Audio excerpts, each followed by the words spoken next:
What is cracking, investors? This is the video that only takes 30,000 to a million. It's definitely very difficult to do that right now because the markets have been losing for quite a while and it has not spared me. I am still losing. I was beating the markets pretty well up until this last month, and it's just been a complete reversal. I'm losing to the S&P 500 by quite a wide margin. You'll get to see that when we go into the account. I'll show you all my positions, including my options positions, my stock positions, my market internal there, my investment account tab.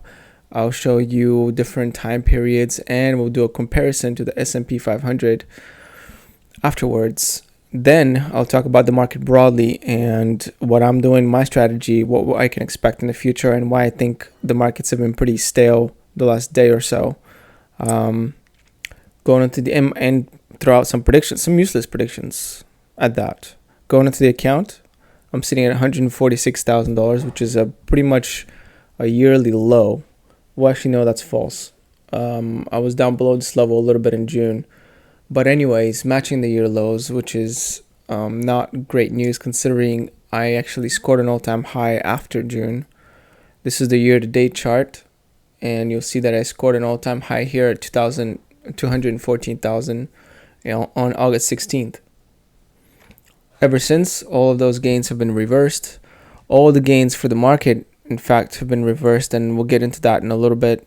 But first, let's go into all the positions. I'm going to scroll through the options positions really quickly. If you're interested in any particular one, feel free to stop the browser at any moment to try to figure out the exact position. All the information is listed in there, like the ticker symbol, what strike price it is, whether it's a call or a put, the expiration date, number of contracts, and the numbers on the right is in percentage terms, and on flat terms, how much the contract has gone up or down today. Lots of ADR leaps in there. So long-term call options basically on foreign stocks like the Chinese stocks.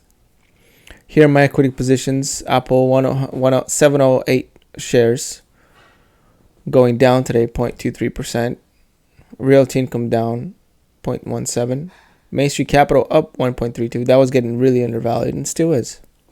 Paramount Global up 1.7%. I guess somebody liked that trade. I heard somebody on the news talking about positively about Paramount Global. So we'll see. I think they may be trying to merge with like Showtime or something like that. And I do think there should be some streaming mergers. Like, don't get me wrong. We have way too many streamers. I mean, if you were to buy all the streamers today, you'd be probably paying just as much as you're paying for like cable back in the day, like 10 years ago or 15 years ago when people actually bought cable. Remember those days? That was crazy, huh? Smith & Wesson was down 0.68%. And then my new position, STC, Stewart, is down a little bit today. I'm planning on stacking this with any kind of extra cash that I can get. I think this company is pretty undervalued too. I think it's like housing related insurance stuff, basically. Going into investing tab now to show you the breakdown of the account.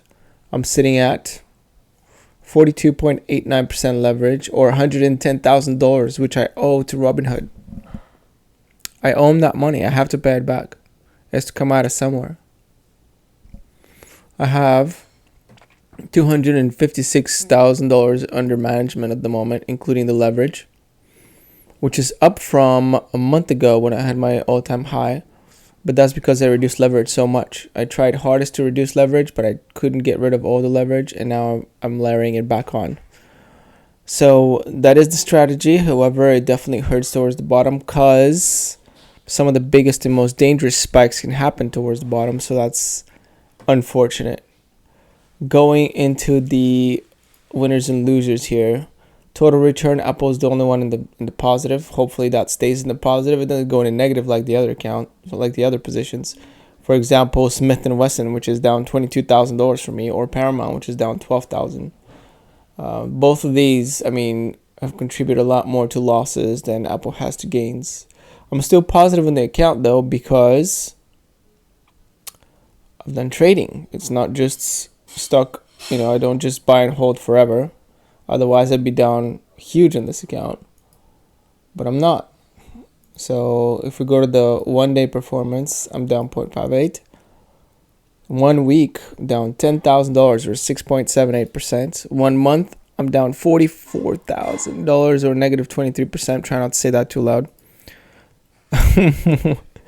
Negative 33,000 or 18% on 3 months. Year to date, down 21%, which is about on par with the market actually, or $40,000.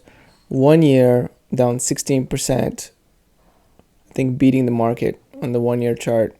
And this is the all-time chart. For some reason, it's still green. Whenever I show the all-time chart, I always have to make sure that I mention that I've started investing on August 28, 2018 with this account. That's why it looks so flat beforehand, because there just wasn't any money in it. That's it. This is the COVID crash here. And this is the all-time high. So there you go. Those are all the charts. Now, having said all that, I think it's time to talk about the markets broadly and what we can expect. Today it was kind of a mixed bag because, oops, I didn't have it ready. It was a mixed bag because there's just no news. Everybody's waiting for the inflation print that's going to come out tomorrow. So probably when you're watching this, the inflation print is either going to be announced or is already announced. And the market is expected to have quite a reaction. I hope the market has a reaction because I bought some short-dated put and call options, stuff that I shouldn't be doing, that I don't normally do, but I get stuck doing this and I get baited into it because I expect some high volatility and then the volatility never comes and I lose all the premium on these options. So it's not been historically a very good thing for me to do, but who knows, could get lucky here. And it would be luck because I'm not a technician, and so short-dated stuff is not in my tea bag. It's not in my bag. My tea bag. I don't know what I have in my tea bag. English breakfast. What kind of tea you guys drink? I like black tea. I like chai tea. I like chai tea a lot. Any kind of black tea is good. Green tea can be hit or miss, and I definitely don't like anything else. Oh, I can do chamomile. Chamomile tea is good. So we're going on 1 week performance. It's a bloodbath. Everything's down. TSM, Nvidia, look at that, down 13%. 14% and 13% respectively. Tesla's down 10%. Amazon, Apple, everything's losing. Microsoft down 10%. Even Berkshire. There are very few green stocks. Even the energy stocks are fallen in the last week. Basic materials. Basically anything you look at is red when it comes to sector. All the sectors are red. Perhaps packaged foods can be considered green-ish, but not by much. And that's basically it. Every other sector is red in this week. A lot of bad news is expected, and a lot of bad news is priced in. Now, what happens? Is it going to be a buy the rumor, sell the fact kind of a deal, or is it going to be the sell the rumor, sell the fact kind of a day tomorrow? We're all bursting with anticipation and trying to find that out. Moving on from the map, what I want to talk about here is the market. Now, I'm not a technician by any means. I'm just using it as a tool to kind of get a grasp of where we are here in the cycles. Some interesting things to note are that we're almost at the 2000. This is the S&P 500, by the way. The VOO is an exchange traded fund which tracks the performance of the S&P 500, which is the top 500 most profitable and largest companies in the United States, based off of the United States. Now, we're almost, as you can see, down to the 2019 levels, which some people would consider high. But think about this, right? How much more money is there in the system now? Let's consider that the last 2 years have had a 5 or 10% inflation. Like, wouldn't we expect this to be 10, 15, 20% higher if all else was the same? If the market drops below this level, that means that there's actually been damage, okay? So these stimulus checks and fiscal stimulation and, the whole virus situation that happened has really damaged the U.S. economy or the world economy at that, or at least the U.S.-based companies. And now they've had to either sell down stock in order to pay their bills, or they've impaired their ability to be profitable. They certainly haven't been outcompeted by foreign stocks, I tell you that much, because the foreign markets around the world are a complete disaster. So it's none of that. It's just literally like capital and destruction. So I just want to point that out. So that's what the market's saying, okay? The market's saying that all that's been happening in the last 2 years, completely useless, more than 2 years now, 2 years and a half, has been completely useless and non-constructive, or we finally come to their senses and we've discovered that what we've been doing for a very long time has been a mistake. So one or the other has been happening. I don't know which. When it comes to inflation prints, tomorrow the numbers come out, or today, depending on when you're watching this. And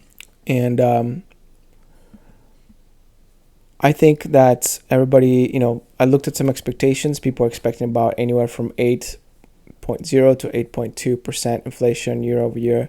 I think this is going to be a hot print, but not as hot as the one that's coming next month. I think next month is we're going to report the October inflation rate, and I think that's the one that's normally the hottest in the year, and I think that's when the overreaction is going to come.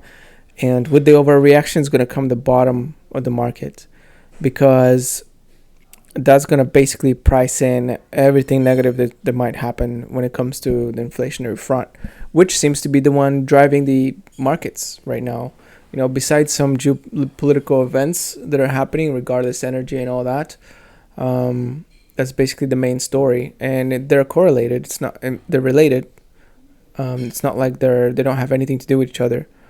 So energy is a big story. I noticed that chemical had a big drop today, so uranium must be doing bad. I just briefly saw that on my list here, but for the most part, I think oil also took a little bit of a nosedive, but not by much.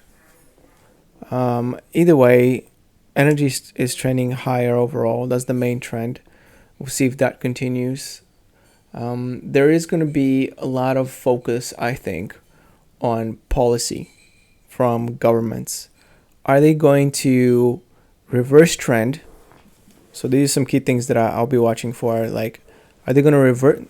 Not that I'm going to trade on it based on it, but at least I know what to expect. Well, I may vary my leverage based on it. But anyways, are they going to reverse trend and adopt more pro oil producer type of stuff? Or are they going to stick to the green agenda and try to stick it to the oil producers, therefore rising the price of oil and bankrupting everyone? So we shall see. It's going to be very interesting to watch. Okay, I'm excited about the future. Can't wait till tomorrow to see my account drop another like $20,000 or something. Oh, you too? Okay, cool. High five. All right. So hopefully it's not that bad tomorrow. Okay, that's it for now. Peace out.